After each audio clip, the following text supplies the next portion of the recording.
Please welcome Meryl Ainsman.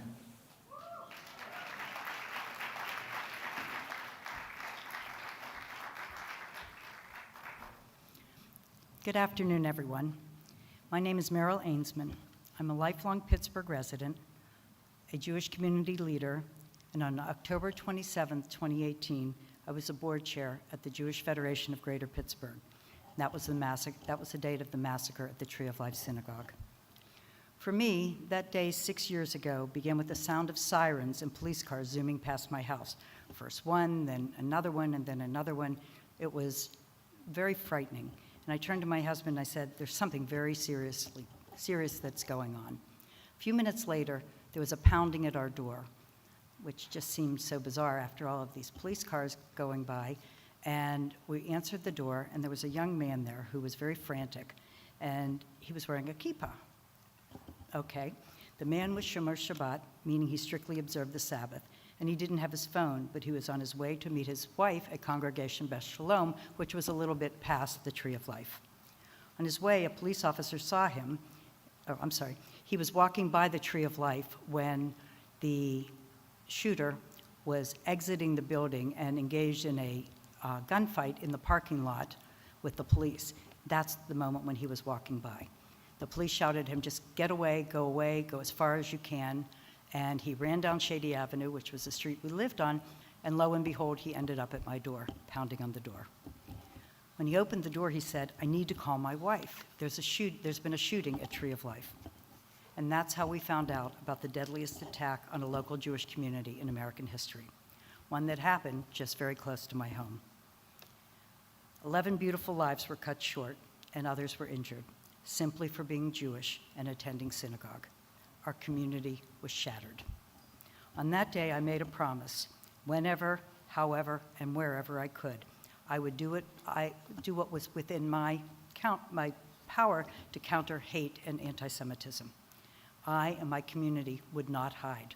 We would not live in fear. We would promote Judaism and Jewish values, and most important, Jewish joy.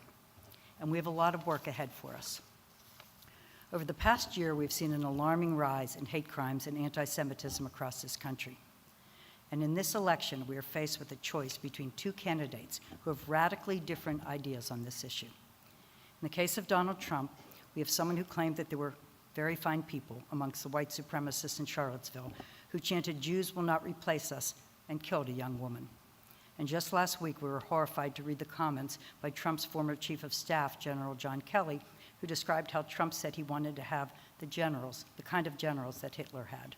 All of that is very frightening, and if you saw the speech last night, it became even more frightening. That type of rhetoric is abhorrent and underscores what we all know to be true. Donald Trump is not someone the Jewish community can trust with our safety. No one who likes anything about Hitler is fit to serve as our nation's commander-in-chief. Trump's desire for unchecked power poses a threat not just to Jewish Americans, but to all Americans. Thankfully, we have another choice. It's the same choice we've made 6 years ago in the wake of the deadliest attack on our local Jewish community. A choice by Jews, Christians, and Muslims around Pittsburgh and around the country to join together and support one another. We must make the same kind of choice this year in this election, because we have the power to elect Vice President Harris, someone who has always stood up to hate and anti-Semitism since she was district attorney in San Francisco. She also has a phenomenal Jewish husband who is her partner in both fighting anti-Semitism and promoting Jewish joy. No one does Jewish joy like our second gentleman. Together, he and the vice president hung a mezuzah on the vice president's residence and hosted a Seder there, and have celebrated so many beautiful moments within those walls. To me, that is so meaningful. The fact that our vice president and her husband are leading proud Jewish lives in public and showing the rest of the world one of the joyous parts of being Jews and being Jews in this country. He's a dear friend and constant ally of the Pittsburgh Jewish community. He always shows up for us and has been here several times, particularly since the shooting in 2018. On behalf of the Pittsburgh Jewish community, on behalf of Jewish Americans, and on behalf of all of those who care about living in America, where no one has to live in fear, we are so grateful to the Vice President and Second Gentleman for all that they do. Before you hear from him, though, we have another speaker who will introduce the Vice President, who has his own very interesting and very compelling story. So I'd like to introduce Yoni Prus, the next generation Pittsburgh Jewish community leader. Yoni?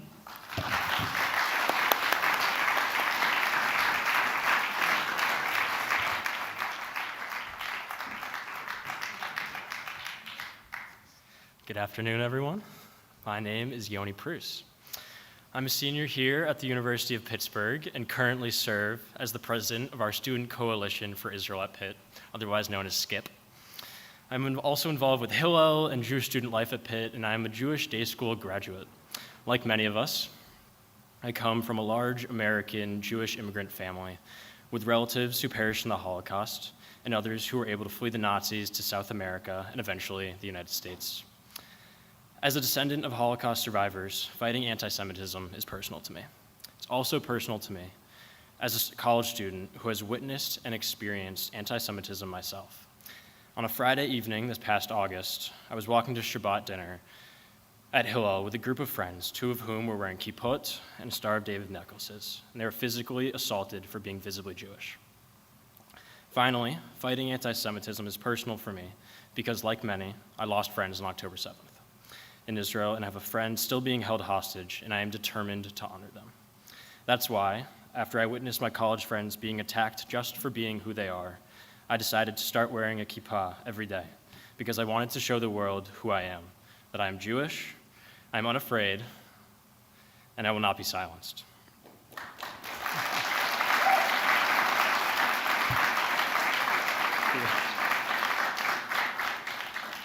That is why I want to send Second Gentleman Doug Emhoff to the White House, because he is, Please. Because he is a model for all of us about how to live proudly and openly as a Jew. And that is why I will be voting for Vice President Kamala Harris as our next president.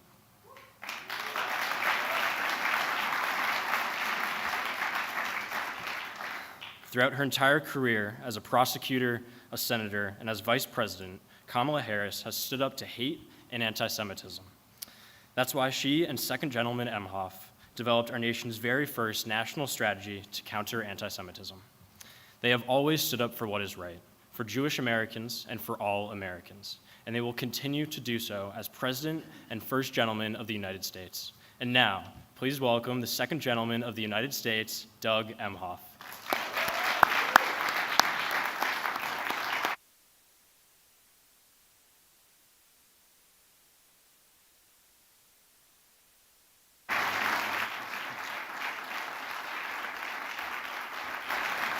Thank you.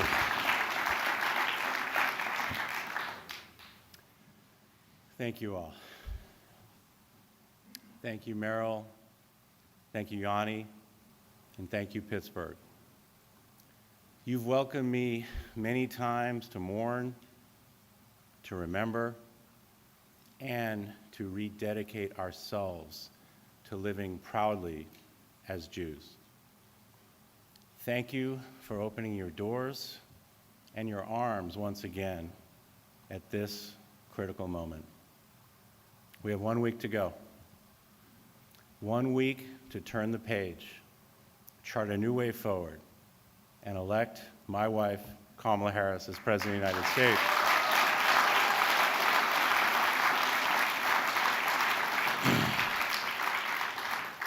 I'm so proud of the way that she has stepped up, shared her vision, and prosecuted the case against Donald Trump's unhinged and just un-American view of America and of our fellow Americans.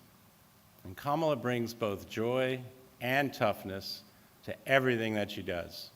And this campaign is no different.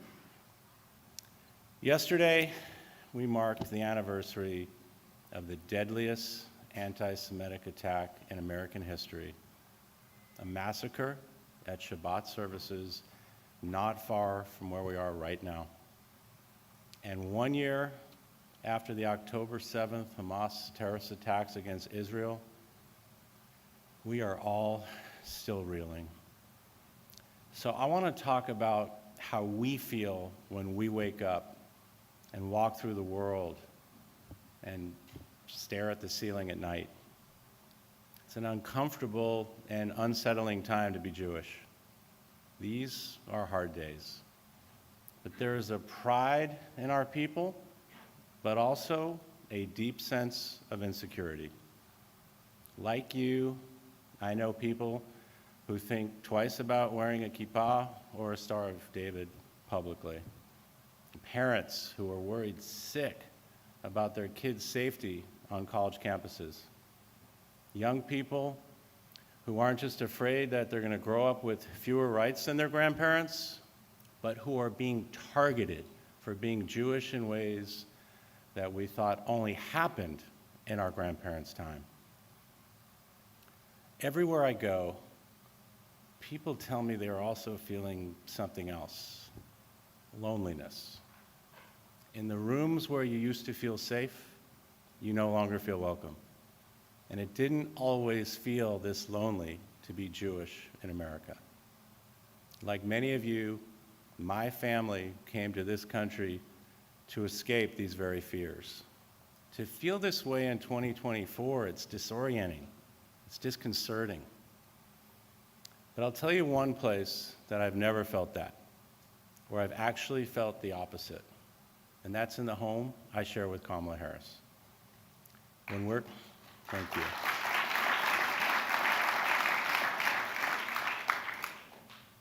When we're shaken, we go home and talk to the people that we love.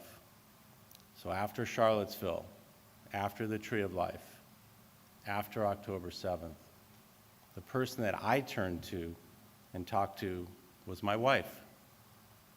After Hamas brutally executed Hirsch and the other hostages, she and I grieved together. And when we see the anti-Semitic attacks that are happening week by week in America, like the students wearing kippot who were assaulted while walking to the Hillel campus, to the Hillel on this very campus, like the Federation building in Detroit that was vandalized on the anniversary of October 7th, like the historic synagogue in Philadelphia that was defiled just last week, like the man who was shot in Chicago while walking to Shabbat services just 2 days ago. Kamala and I recommit ourselves to extinguishing this epidemic of hate. And let me make something else clear. We are not afraid and we do not cower. We take inspiration from communities like this one, which came together as one after Tree of Life. And from those Pitt students who say they wear the signs of their Judaism even more proudly since being attacked. We heard the anti-Semitic and racist speeches at Trump's Madison Square rally yesterday. It's appalling to hear these slurs, especially in the closing days of a presidential campaign, and even more painful to hear them on the anniversary of the massacre at Tree of Life. But nothing, and I mean nothing, will stop me from living fearlessly as a Jew. Nothing will stop Kamala and me from speaking out, and nothing is going to take away our joy or our faith in America.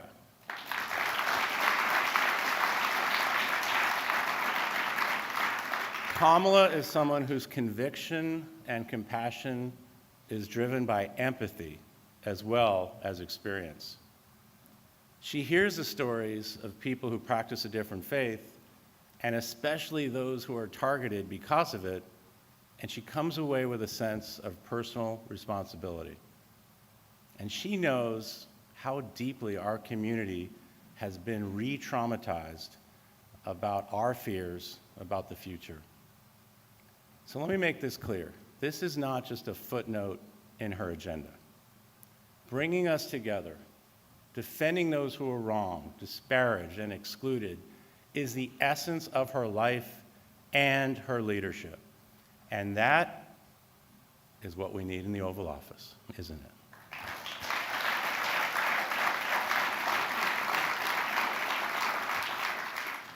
Now, anyone can say the right things on the campaign trail and then go home and turn it off. But that's not Kamala. Because when Kamala walks through the door at the end of the day, that door has a mezuzah on it. And 3 months from now, with your help, the White House residents could, I got to check first, could have a mezuzah on its doorpost.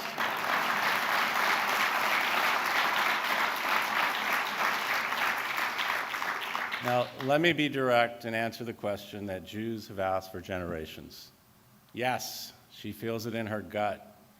Kamala feels it, as we say, in her kishkis. Oh, that's how my mom says it. Her commitment to the security of Israel is unwavering. And I know this not just because of what she said publicly, though she has said this through her entire career consistently, but also by what she does and says when it's just us. I've talked to her before and after her calls with Israel's leaders and diplomats. I mean, she takes seriously her pledge, and I'm going to quote Kamala here, to always ensure Israel has what it needs to defend itself from Iran and Iran-backed terrorists.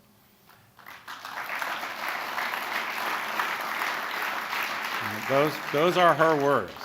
And I saw her determination earlier this month after she spent hours in the Situation Room coordinating in real time with our military to shoot down the missiles Iran launched into Israel's skies. I've been next to her as she steeled herself with such care and compassion when she's meeting hostage families. And I've seen how those conversations both break her heart, but also strengthen her resolve.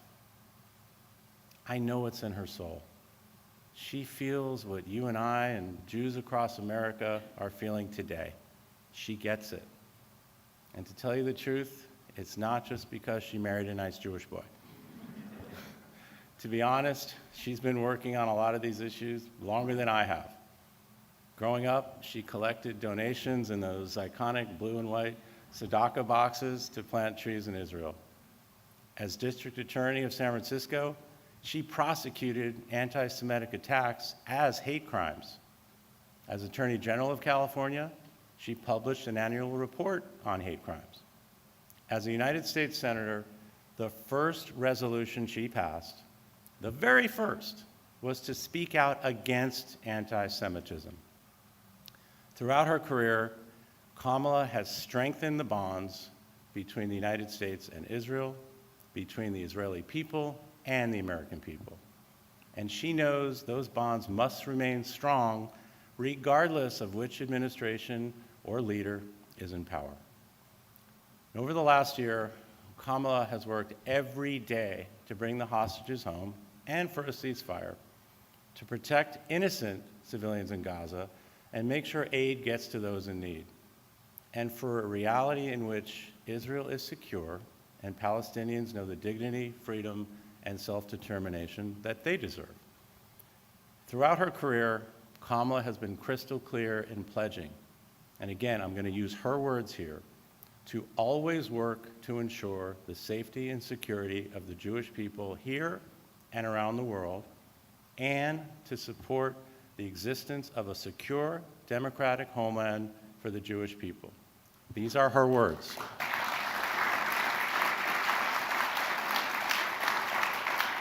When Kamala is president, she will continue to stand with Israel and with the Jewish community, our community.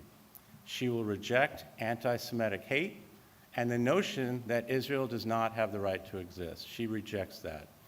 And Kamala also knows that the justice Judaism commands us to pursue is not only about foreign policy. It's also about ensuring everyone is respected, every vote is counted, and every woman has the freedom to make decisions about her own body.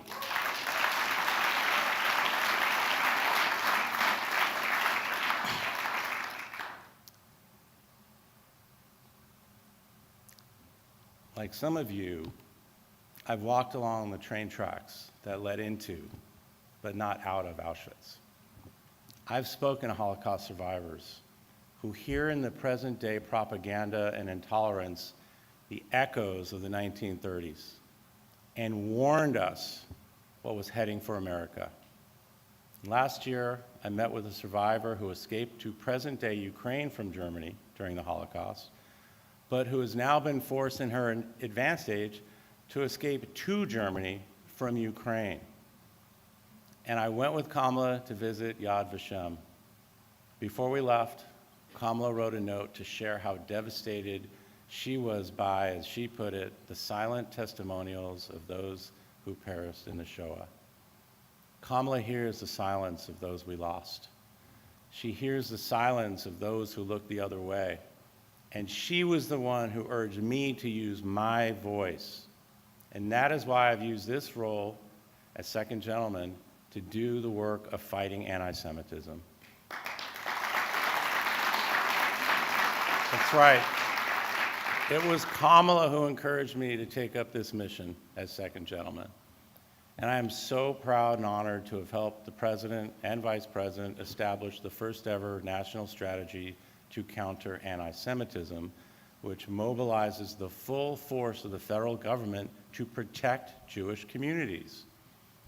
And one thing we know about anti-Semitism is that those who discriminate against us discriminate against all of us. There are many Jews far more religiously observant than I am, but as I said to an Orthodox rabbi once, they hate us all equally. And another thing we know is that anti-Semites usually don't stop there. Those who hate Jews often hate Muslims, people of color, LGBTQ people, basically hate anyone who doesn't look or pray or think like they do. And a third thing we know about anti-Semitism is that whenever chaos and cruelty are given a green light, Jew hatred is historically not far behind. And that matters so much today because Donald Trump is nothing if not an agent of chaos and cruelty. People run for office for one of two reasons: to hold power or to lead people. And when you look at the candidates on your ballot, that is the choice. He is running for himself. She is running for you, for us. In fact, that distinction has been the driving force for each of them throughout their very different careers. He is a con man and a convicted criminal who tears down others. She is a prosecutor and a public servant who lifts people up. He has lost the support of those who worked with him closest. She proudly accepts their endorsements. He demeans immigrants with the same hateful slurs hurled at our ancestors: vermin, animals who poison the blood of our country. He scapegoats Jewish voters right to our faces, saying that if he loses, it will be the fault of Jews. He looks at Adolf Hitler's generals and sees something to admire. Just let that sink in. You do not reward someone like that with a platform or with power, and never again with the presidency. Now, you and I have heard the arguments that give Trump the benefit of the doubt despite all of his nonsensical, hateful rhetoric, despite his takeover of the Supreme Court, despite his insurrection at the Capitol, despite his promise to be dictator on day one. But this is different. Last time, there were people around him who checked his worst instincts. If there is a next time, they won't be there. The people who know that Trump should be nowhere near the Situation Room are the ones who will be locked out this time. And listen to what they are all saying right now. Just listen to his own vice president, his own chief of staff, his own defense secretary, his own national security advisor. They're all saying the same thing, that he's unfit to return to office. Donald Trump demands loyalty, but he is loyal to nothing or no one but himself. If it suited his selfish interests, Trump would turn his back on Israel and the Jewish people on a dime. He would do it. Whenever anti-Semitism rears its ugly head in this country, we should never have to wonder where our government stands. We should never have to wonder whether our leaders are praising Nazis behind closed doors. When I was a lawyer and I'd speak to judges and juries and the other side, I would often say to them, believe what you see. Trust the facts that are staring you right in the face. So when Donald Trump says something unhinged, do not roll your eyes. Roll up your sleeves.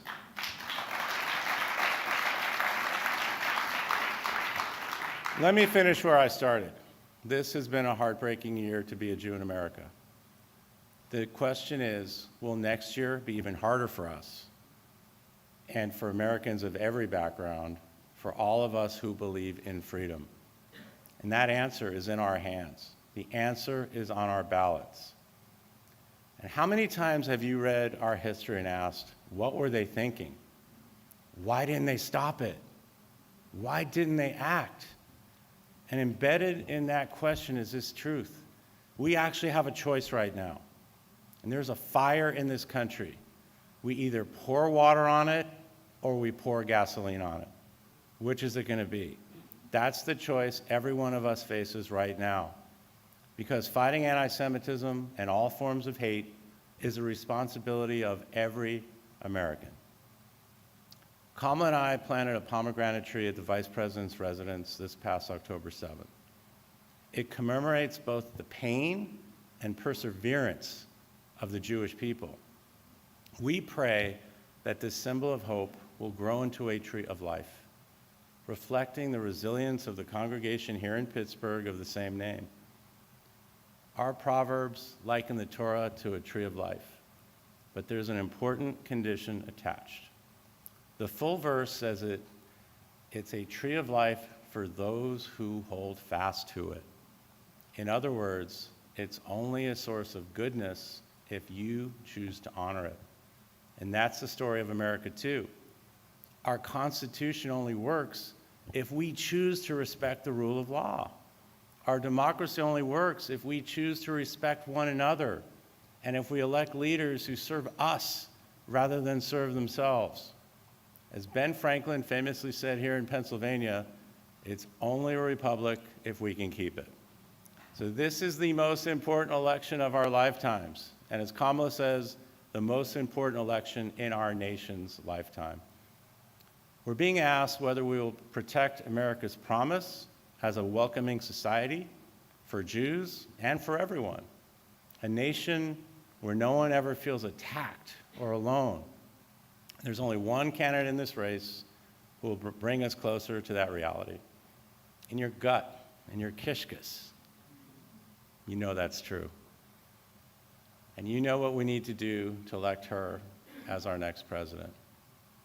Thank you very much.